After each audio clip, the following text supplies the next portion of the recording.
في قبرص صباح يوم 18 فبراير من عام 1978. السماء صافية والشمس تتسلل بخجل إلى شوارع نيكوسيا، لكن خلف جدران فندق هيلتون نيكوسيا كانت العاصفة تقترب. أديب مصري كبير، وزير الثقافة المصري ورمز الكلمة الحرة، جاء إلى هنا ليشارك في مؤتمر التضامن الأفرو أسيوي، يحمل في قلبه رسالة السلام العربي وفي عينيه حلم الوحدة.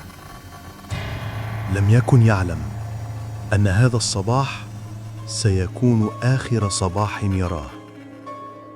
خطواته داخل الفندق كانت هادئة، لكنها كانت تقوده إلى النهاية، إلى الفصل الأخير في حياته. وفجأة وسط بهو الفندق ظهرت مجموعة إرهابية فلسطينية، أصابع تتحرك نحو الزناد. وفي لحظة خاطفة دوى صوت الرصاص، رصاصة تليها أخرى ثم أخرى.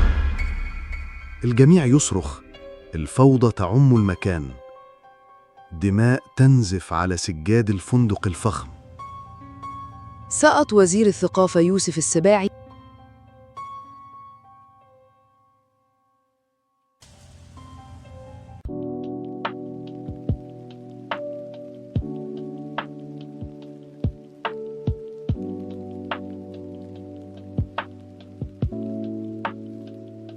في لحظة واحدة تحول قلم الأديب إلى هدف لرصاص الغدر. يوسف السباعي، فارس الكلمة وصوت الوطنية الذي كتب للحب والحرب، انتهت حياته على يد الإرهاب، تاركاً وراءه قصة أكبر من أي رواية خطها قلمه. فما الذي حدث في الساعات الأخيرة؟ وكيف أصبح بطل الثقافة شهيد الكلمة؟ استعدوا، فقصتنا اليوم تحمل رائحة الحبر ووقع الرصاص من قلب القاهرة إلى أرض قبرص، حيث خطت النهاية بحبر الدم. ولد يوسف السباعي عام 1917 في القاهرة وسط بيئة عسكرية صارمة، حيث كان والده ضابطاً في الجيش المصري. نشأ على الانضباط والالتزام، لكنه في الوقت نفسه كان شغوفاً بالأدب منذ صغره، يقرأ نجيب محفوظ وتوفيق الحكيم، ويحلم أن يكون صوته مسموعاً بين الكبار.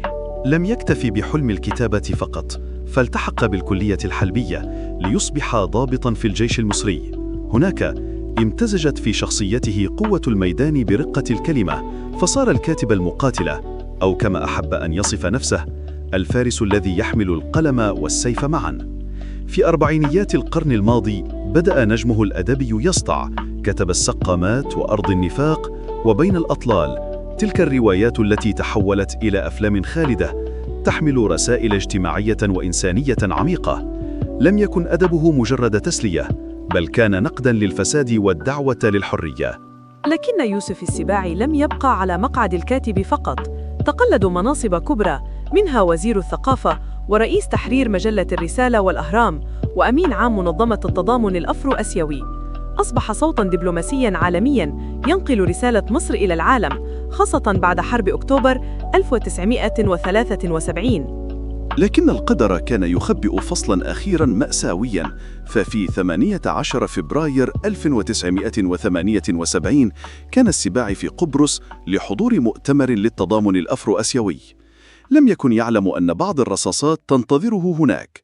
مجموعة إرهابية فلسطينية اعترضت طريقه وأطلقت النار عليه داخل الفندق ليفارق الحياة على الفور.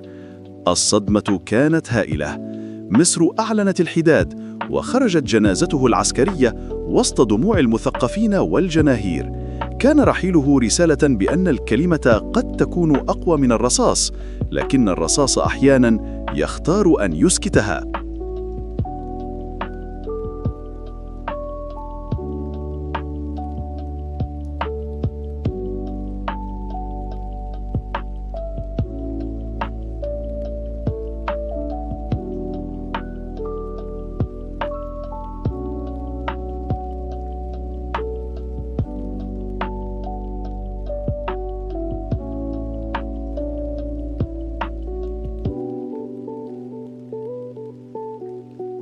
اكتشف أسرار مصر من قلب التاريخ إلى أعظم الأبطال.